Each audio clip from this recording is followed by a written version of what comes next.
Welcome to Nanak classes. दोस्तों, Nanak classes के YouTube channel पे आपका स्वागत है। आज है 25 नवंबर और 25 नवंबर 2022 के जितने भी most important Rajasthan current affairs के क्वेश्चन बनते हैं, आज हम उनका डिस्कस करेंगे।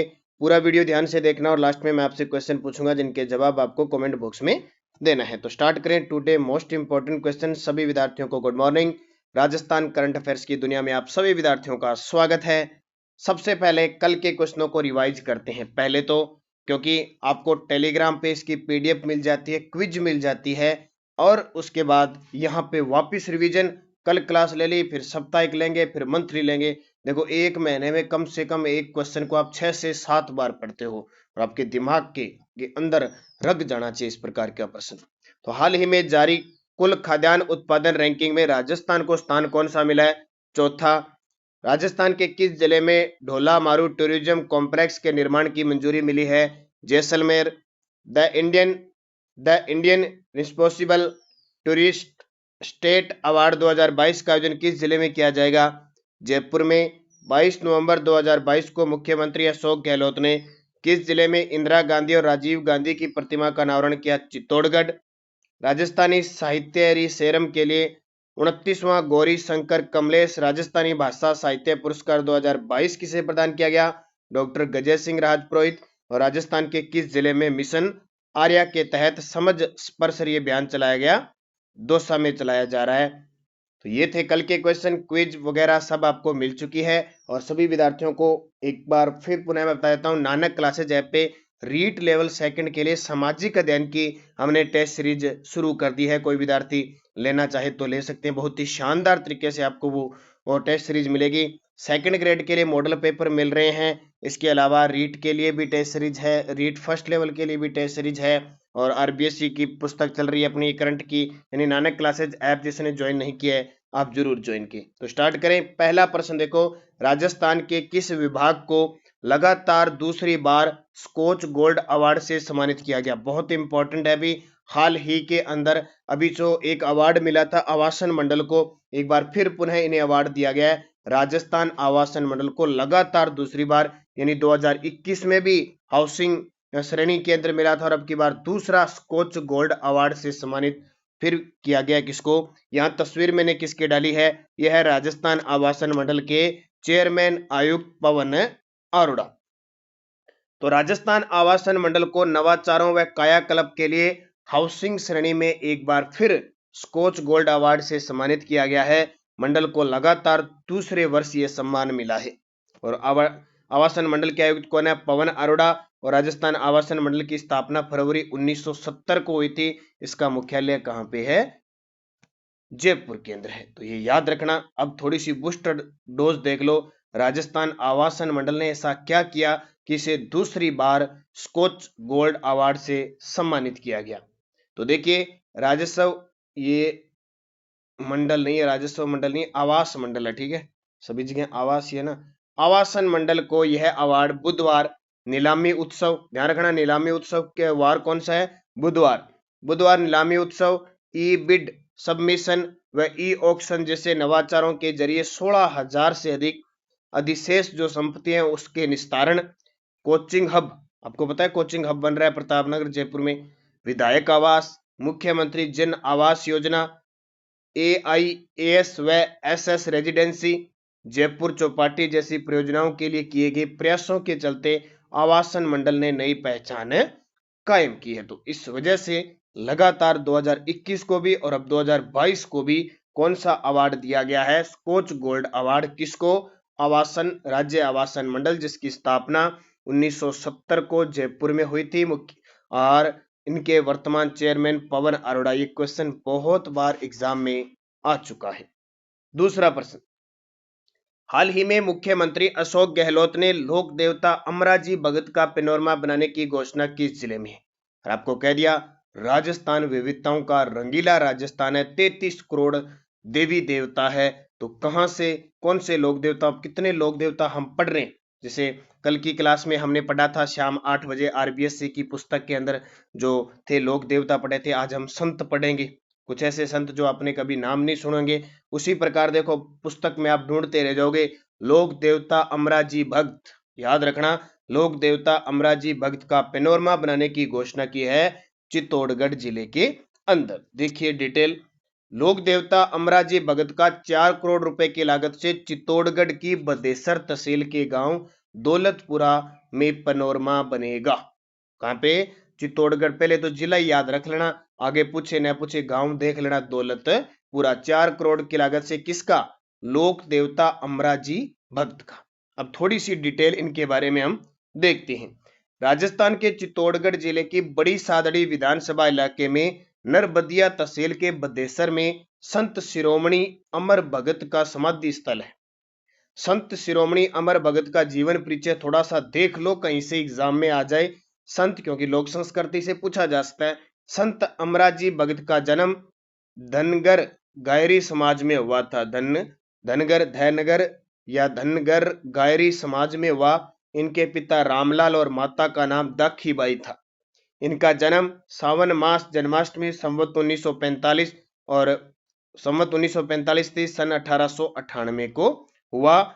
और उनकी समाधि सावन सुदी 9 बुधवार संवत 2006 सन 1951 में ली। तो ये भी ध्यान रखना, यानी ये सन 1898 में इनका जन्म हुआ था। विक्रम संवत 1942 थी और 1951 में इनका जन्म हुआ। विक्रम संवत 2006 थी। थोड़ा सा भी इनको याद रख लेना। पिता रामलाल, माता दाखीबाई, ये सारे याद रखना। वैसे कल मैंने आपको लोक देवता में बाबूजी और तेजा जी इनके जन्म सन जो पुस्तक में दिए हुए वो मैंने आपको सारे बता दिए।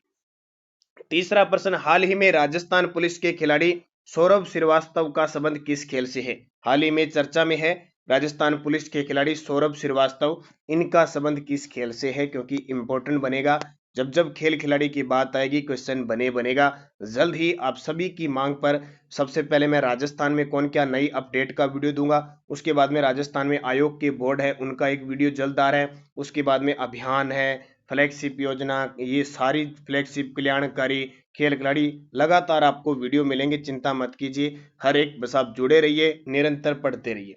तो सौरभ श्रीवास्तव का संबंध है लॉन टेनिस से। किससे? लॉन टेनिस से। अब क्यों चर्चा में है सौरभ श्रीवास्तव?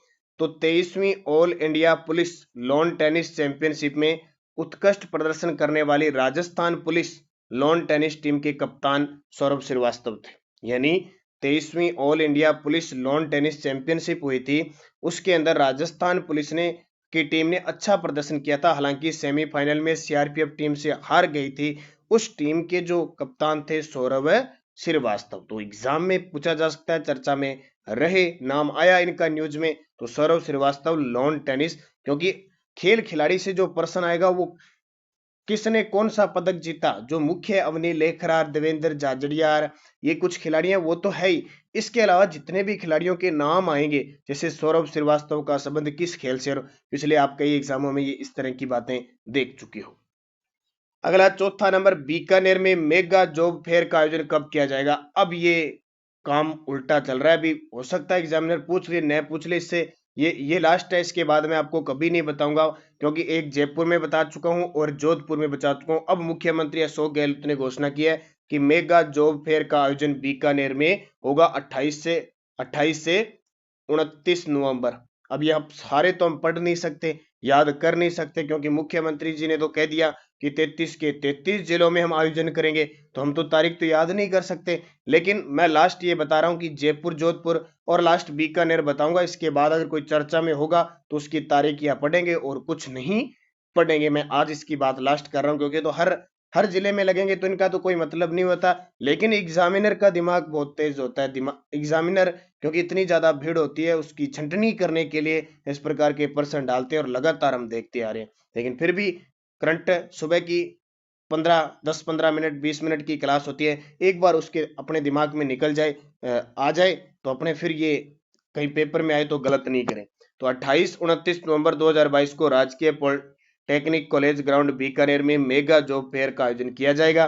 14-15 नवंबर को जयपुर में हुआ और 11-13 नवंबर को जोधपुर के आईटी जॉब फेयर का आयोजन किया गया। ये तो याद रख लेना, अभी जयपुर में 14-15 और जोधपुर में 11-13, अब बीकानेर का आ गया 28-29। तो ये इंपॉर्टेंट है। बाकी बीकानेर की बातें आप सभी को पता है, माटी परियोजना है, सहजन फली का पौधा है, वो सुपोषित बेटी परियोजना भी यहाँ स्टार्ट है, शक्ति योजना बेटी बचाओ और ये सारी चुप्पी तोड़ो अभियान के लिए शक्ति परियोजना चलाई जा रही है। हाल ही में मादक पदार्थों के लिए भी ऑपरेशन चक्रव्यूह चलाया जा रहा है। तो बहुत सारी चीजें हैं जो बीकानेर के लिए इंपॉर्टेंट है। सांचू जो पोस्ट है सांचू पोस्ट है जो पर्यटकों के लिए जल्द ही खोली जा रही है। इसके अलावा एक अभी बीकानेर की खजवाला के पास सेरेमनी हुई थी जिसमें विश्व की पहली ऊंटों का दस्ता महिलाओं की टुकड़ी को संभाला गया। तो ये इंपॉर्टेंट है सारी चीजें। यहाँ से दो मंत्री, एक तो कोलायत बीकानेर से भंवर सिंह जी भाटी और बीकानेर पश्चिम से बेडी कला, दो तो इंपॉर्टेंट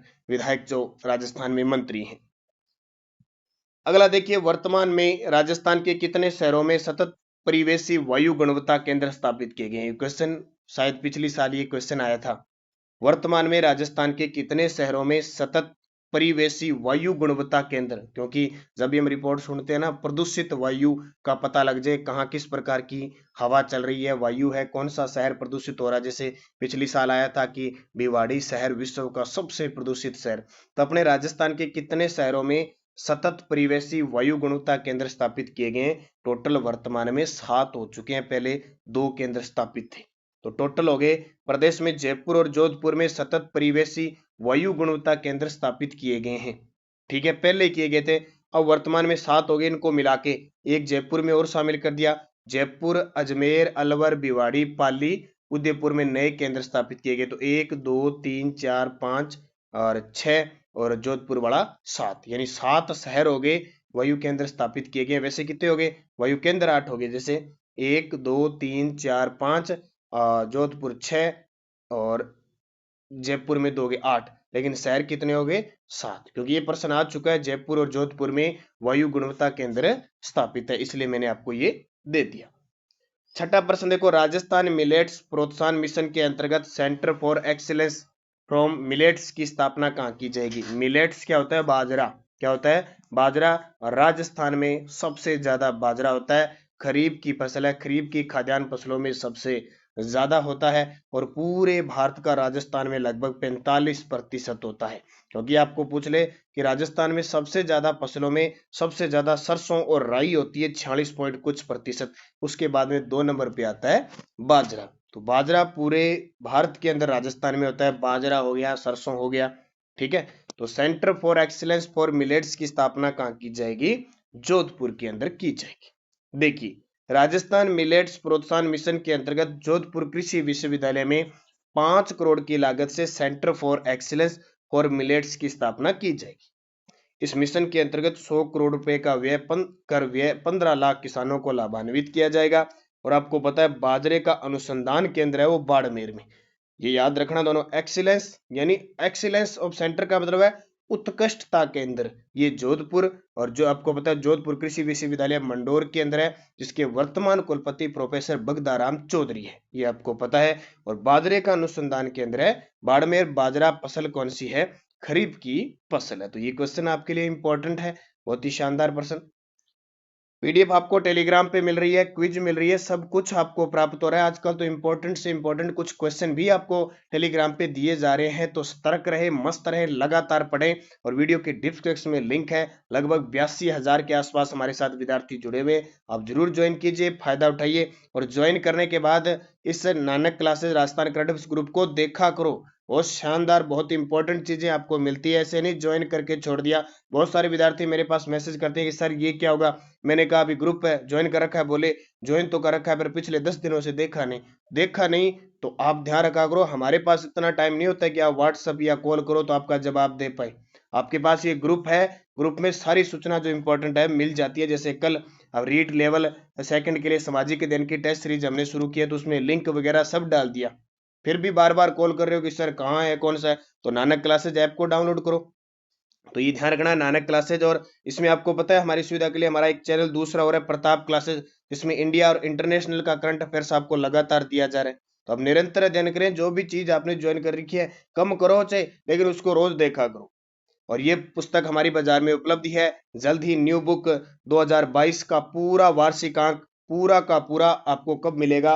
पूरी दिसंबर पूरा होने के बाद 31 दिसंबर के बाद मिलेगा, क्योंकि दिसंबर को साथ में ऐड करना है। अब बाजार में तो वार्षिकांक आ चुकी है सारी, आने से क्या होगा, अभी दिसंबर पड़ा है, नवंबर का 15 दिन का ये पड़ा है, तो 1.5 महीने का पहले ही अपने वार्षिक अंक देने का कोई मतलब नहीं, अपने पूरा महीना होने के बाद देंगे, ताकि हर एक एग्जाम में आने वाली परीक्षा के लिए इंपॉर्टेंट हो।